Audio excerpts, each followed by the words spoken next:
चलिए ध्यान से बैठे, सुने ध्यान से। तो चैप्टर था हमारा कौन सा, फोर्स एंड क्या, लॉज ऑफ मोशन। फोर्स का डेफिनेशन क्या था हमारे पास, पुश और pull on a body is called क्या, फोर्स। क्लियर यहाँ तक सबको। फोर्स का ऐसा यूनिट क्या था यार, फोर्स का ऐसा यूनिट क्या था हमारे पास, न्यूटन। क्या था, न्यूटन। तो किसी भी अगर बॉडी पे पुश करते हो या फिर क्या पुल करोगे, किसी भी अगर बॉडी ऑब्जेक्ट को पुश या पुल करोगे, उसको हम लोग क्या बोलेंगे, फोर्स बोलेंगे। फोर्स का ऐसा यूनिट क्या होता है हमारे पास, न्यूटन। चलिए इसके बाद हम लोग पढ़े थे इफेक्ट्स ऑफ फोर्स, कि फोर्स क्या क्या करवा सकता था, है ना। तो फोर्स कोई अगर रुका हुआ चीज है तो उसको किस में ला सकता है, मोशन में। अगर कोई अगर ऑब्जेक्ट मोशन में है तो उसको क्या कर सकता है, रोक सकता है वहां पे। थर्ड हम लोग पढ़े थे फोर्स जो होगा वो स्पीड चेंज कर सकता है बॉडी का। चौथा हम लोग पढ़े थे कि डायरेक्शन भी चेंज कर सकता है। और लास्ट हम लोग पढ़े थे शेप और क्या, साइज चेंज कर सकता है। क्लियर यहाँ तक। अच्छा, कोई अगर बोला, पहले वाले पे आता है, बोला force can move a stationary body. अगर रुका हुआ अगर कोई अगर ऑब्जेक्ट है तो फोर्स लगाने पे वो किस में आ सकता है, मोशन में। एग्जांपल रखते हैं फुटबॉल का, दोनों के लिए यही सिनेरियो लेके चलेंगे। अगर फुटबॉल रुका हुआ है तो किस में, रेस्ट में है। अगर तुम किक मारते हो फुटबॉल पे, है ना, फुटबॉल को किक मारोगे तो जो तुम्हारा किक मारना वो एक तरीके का क्या अप्लाई करो, फोर्स। जैसे फोर्स अप्लाई किए तो फुटबॉल पहले रेस्ट में था, वो तुरंत किस में आ जाएगा तुम्हारा, मोशन में। किसमें, मोशन में। Force can move a stationary body, मतलब रुका हुआ अगर कोई अगर ऑब्जेक्ट अगर है तो किसमें आ सकता है, मोशन में। किसमें, मोशन में। सेम काम इसका उल्टा कर लो, बोला force can stop a moving body. Football अगर कोई खेल रहा है, कोई हाथ से रोकता ना गोलकीपर भाई, जैसे हाथ से गोलकीपर रोकेगा तो जो मोशन में होगा जो फुटबॉल, वो तुम्हारा किस में आ जाएगा, रेस्ट में। किस में आ जाएगा, रेस्ट में। ये भी क्लियर होगा सबको। थर्ड है force can change the speed of a क्या, मूविंग बॉडी। इसका एग्जांपल हम लोग ले सकते हैं, लेने के लिए बहुत सारे एग्जांपल्स है भाई, जो अभी जो दिमाग में आ रहा वो हम एग्जांपल ले रहे हैं यहाँ पे, है ना। अगर क्रिकेट खेले होगे या देखे भी होगे किसी को, है ना,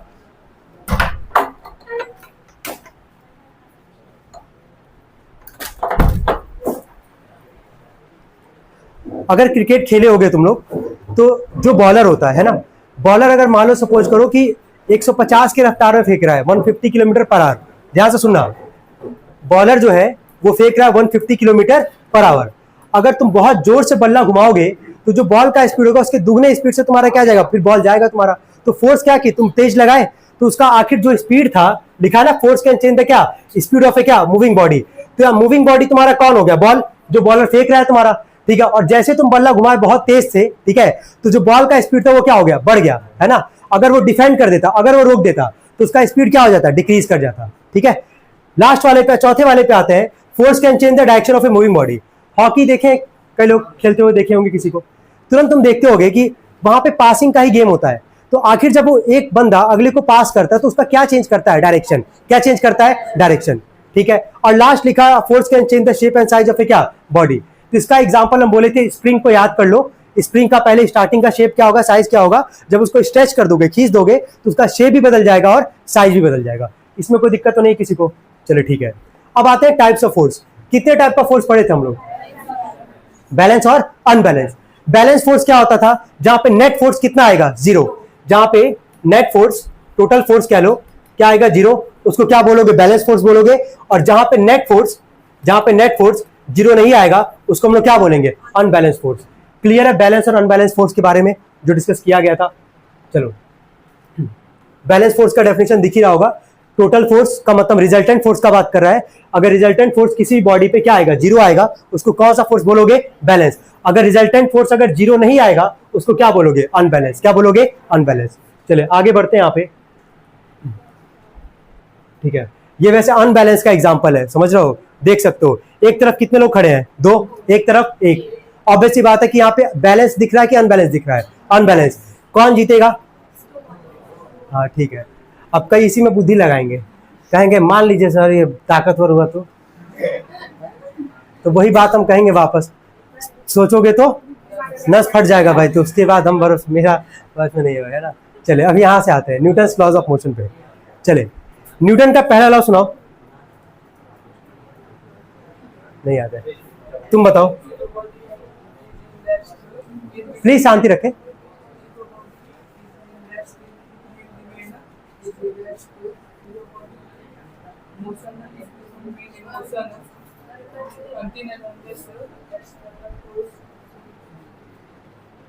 इज अप्लाइड ऑन इट, ठीक है, शांति से सुने।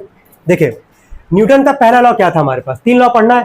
पहला लॉ क्या था हमारे पास कि अगर कोई बॉडी रेस्ट में है तो रेस्ट में रहेगी, अगर कोई बॉडी मोशन में है तो मोशन में रहेगी। कब तक ऐसा होगा, जब तक इस पे बाहरी फोर्स ना लगे।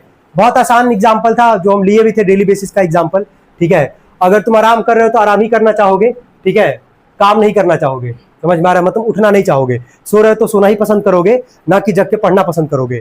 वहां पे एक्सटर्नल फोर्स का काम कौन करेगा?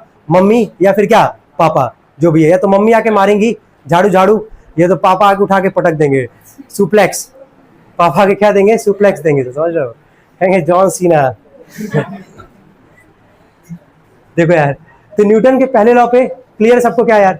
अगर कोई बॉडी रेस्ट में है तो रेस्ट में रहेगी, अगर कोई बॉडी मोशन में है तो मोशन में रहेगी। कब तक ऐसा होगा? जब तक इससे बाहरी फोर्स ना लगे। क्लियर यहां तक सबको? चलो ठीक है। अच्छा, न्यूटन के पहले लॉ को और किस लॉ से जानते हैं? लॉ ऑफ क्या? इनर्शिया। भूलना मत इसको। न्यूटन का जो पहला लॉ होगा उसको लॉ ऑफ क्या जानते हैं? इनर्शिया। चले, अब एक न्यूटन के सेकंड लॉ को पढ़ने से पहले हम लोग क्या पढ़ते हैं? मोमेंटम। क्या पढ़ते हैं? मोमेंटम। मोमेंटम का डेफिनेशन क्या था? द प्रोडक्ट ऑफ क्या? मास एंड वेलोसिटी। मोमेंटम को किससे रिप्रेजेंट करते हैं? पी से। तो फॉर्मुला क्या होगा? पी इक्वल टू क्या? एम इंटू में V. The product of mass and velocity is known as क्या? मोमेंटम। ऐसा यूनिट फॉर्मुले से ही निकाल सकते हो। मास का क्या होता है? केजी, और वेलोसिटी का क्या? मीटर पर सेकेंड। क्लियर यहां तक सबको? यहां तक कोई डाउट किसी को? चलिए ठीक है।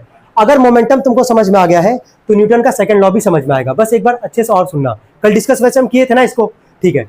ये बताओ, मोमेंटम का जो फॉर्मूला है मास इंटू में, P बराबर है मास इंटू में क्या? वेलोसिटी। अच्छे से समझना है यहाँ पे, ठीक है। इन दोनों में क्या चेंज नहीं होगा? मास। मास क्या रहेगा? कांस्टेंट। मास नहीं चेंज होगा। क्या चेंज होगा? वेलोसिटी। क्या चेंज होगा? वेलोसिटी। क्लियर हो पा रहा है? तो इसको भूलना मत, क्योंकि मोमेंटम वर्ड जो है न्यूटन के सेकंड लॉ में लगता है। अब आते हैं इसके डेफिनेशन पे, न्यूटन के सेकंड लॉ पे। क्या second law? The rate of change of क्या? मोमेंटम। पहले हम इतने पे ही बात करते हैं। The rate of change of momentum. अगर किसी के डेफिनेशन में अगर रेट वर्ड अगर लगता है, कौन सा वर्ड? रेट, तो यानी कि टाइम हमेशा वहां पे आएगा। टाइम से क्या करोगे? डिवाइड। क्या करोगे? डिवाइड। अगर रेट वर्ड लगा है डेफिनेशन में तो किससे डिवाइड करोगे? टाइम से। किससे करोगे? टाइम से। डेफिनेशन पे आए, the rate of change of momentum. यहां पे किसका रेट चेंज करने की बात कर रहे हैं? यहाँ पे मोमेंटम का, ठीक है। तो अब जरा एक बार समझते हैं इसको। देखो यहाँ पे न्यूटन का जो सेकंड लॉ होता है ना, फोर्स का फॉर्मूला क्या होता है? M A. क्या होता है? एम ए। एम का मतलब मास, ए का मतलब क्या? एक्सेलरेशन। वापस आ रहे हैं यहीं पे the rate of change of momentum पे। तो अगर मोमेंटम का चेंज अगर यहाँ पे बात कर रहा है, मोमेंटम का फॉर्मूला क्या? मास इंटू में क्या? वेलोसिटी। तो अगर मोमेंटम का चेंज करने का बात करेगा तो फाइनल मोमेंटम में से किसको घटाओगे? इनिशियल मोमेंटम को, ठीक है। जैसे फाइनल वेलोसिटी में से किसको घटाते थे? इनिशियल वेलोसिटी को। तो सबसे पहले हम लोग क्या करेंगे? इनिशियल मोमेंटम लिखेंगे। क्या हो जाएगा? एमयू। क्या हो जाएगा? एमयू। फाइनल मोमेंटम क्या हो जाएगा? एमवी। फॉर्मूला था ना मोमेंटम का, एमवी, मास इंटू में क्या? वेलोसिटी। तो initial momentum MU, final momentum क्या? एमवी। अब डेफिनेशन पे आगे बढ़ो। जो rate of change of momentum होगा, जो मोमेंटम का जो रेट चेंज होगा, वो डायरेक्टली किसके प्रोपोर्शनल होगा? तुम्हारा फोर्स के। किसके? फोर्स के। जो हम लोग फोर्स अप्लाई करेंगे ना किसी बॉडी पे, तो डायरेक्टली वो जो फोर्स होगा ना, वो डायरेक्टली प्रोपोर्शनल होगा चेंज ऑफ क्या? मोमेंटम के। तो वही यहां लिखा गया है, फोर्स जो है वो डायरेक्टली प्रोपोर्शनल है चेंज ऑफ क्या? मोमेंटम के। और टाइम क्यों लगा है? तो हम स्टार्टिंग में ही बोले थे कि अगर डेफिनेशन में रेट वर्ड अगर है तो कंफर्म है कि वहां पे टाइम आएगा ही आएगा, जो कि तुमको दिख भी रहा होगा। क्लियर है यहां तक? चेंज इन मोमेंटम में किसमें से किसको घटाओगे? फाइनल माइनस क्या? इनिशियल। फाइनल मोमेंटम का क्या है यहाँ पे? एमवी। इनिशियल क्या है? एमयू। और टाइम को टी से रिप्रेजेंट करते हैं यहाँ पे, तो वही यहाँ पे किया गया है। एमवी माइनस एमयू अपॉन में क्या? टी। ऊपर से कुछ कॉमन दिख रहा है, एम, तो ब्रैकेट में क्या बचेगा? V minus U upon T. याद आ रहा है V minus U upon T कहां पढ़े थे? एक्सेलरेशन का फॉर्मूला। तो V minus U upon T की जगह क्या रख देंगे? ए। प्रोपोर्शनैलिटी का सिंबल हटेगा तो कोई कांस्टेंट आता है। यहां कांस्टेंट कौन है? के, ठीक है, जिसका वैल्यू क्या होगा? 1। क्या होगा? 1। क्योंकि तभी 1 में अगर एमए का मल्टीप्लाई करोगे तभी क्या आएगा? एमए। तो एफ इक्वल टू क्या बनता है? Formula MA. कोई डाउट है यहां तक किसी को? क्लियर यहां तक सबको? ठीक है।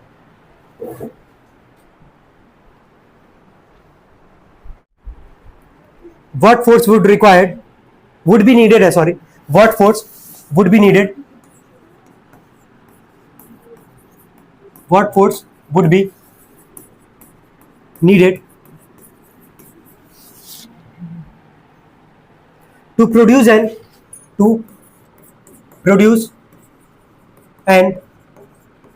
acceleration of 4 meter per second square 4 meter per second square in a ball of mass 6 kg in A ball of mass 6 kg। पहला सवाल हम एक एक करके डिस्कस कर रहे हैं, ध्यान से बस देखते जाना तुम लोग। लिख लिए सब लोग सवाल? चले, क्या बोला निकालने के लिए? व्हाट फोर्स का बात कर रहा है। तो न्यूटन का सेकंड लॉ में फोर्स का फॉर्मूला क्या याद किया था? F इक्वल टू क्या? m में मास इंटू में क्या? एक्सेलरेशन। सबसे पहले वही करोगे हर सवाल में जो करते आए हो, क्या लिखोगे? गिवन। क्या लिखोगे? गिवन। तो सबसे पहले अगर गिवन लिखे सवाल में, तुमको दिख रहा होगा यहाँ पे एक्सेलरेशन का वैल्यू कितना दिया गया हमारे पास? 4 मीटर पर सेकंड स्क्वायर। और मास कितना दिया गया हमारे पास? 6 kg। समझ में तो इतना ही रहा होगा, यही गिवन है हमारे पास। ठीक है, फॉर्मूला क्या था? फोर्स का फॉर्मूला क्या था? मास इंटू में क्या? एक्सेलरेशन। अगर फोर्स निकालना है, इतना दिमाग में रखना बस कि न्यूटन के सेकंड लॉ पे जो भी हम लोग सवाल करेंगे, अगर हमको फोर्स निकालना है तो हमको मास चाहिए और क्या चाहिए? एक्सेलरेशन। अगर दोनों पता है तब तो कोई दिक्कत ही नहीं है। जैसे पहले सवाल में मास भी दिख रहा है, एक्सेलरेशन भी दिख रहा है, तो बस डायरेक्टली यहाँ पे वैल्यू रखेंगे और मल्टीप्लाई कर लेंगे यार। तो 6 4 जा कितना आ जाएगा? ये 24। क्या लिखोगे? फोर्स का यूनिट क्या था? फोर्स का ऐसा यूनिट क्या होता है? न्यूटन। क्या होता है? न्यूटन। कोई डाउट है इसमें? पहले वाले में नोट करें इसको।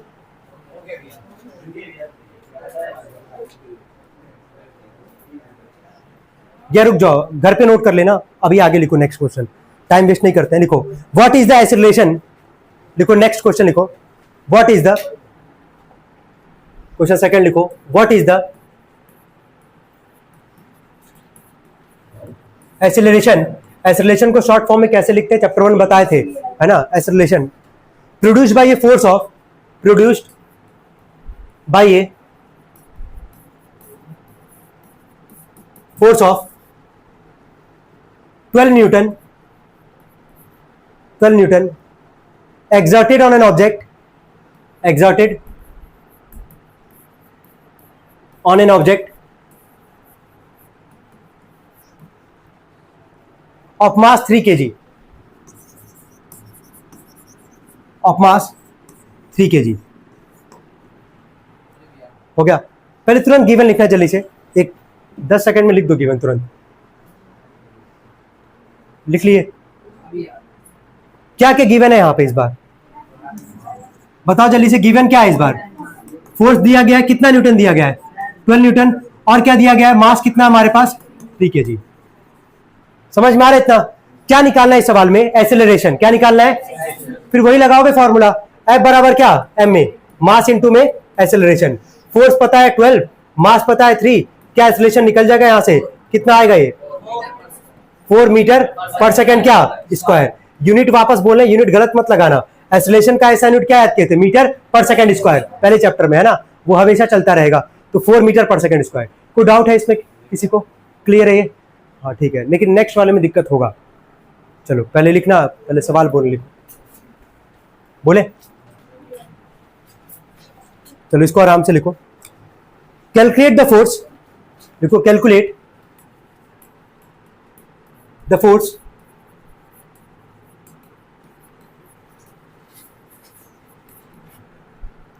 required, calculate the force required to impart, IMPART, to impart to a car a velocity of 30 meter per second in 10 seconds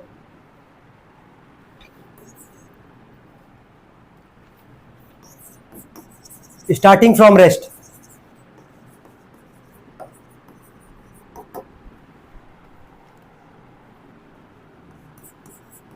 The mass of the car is 1500 kg।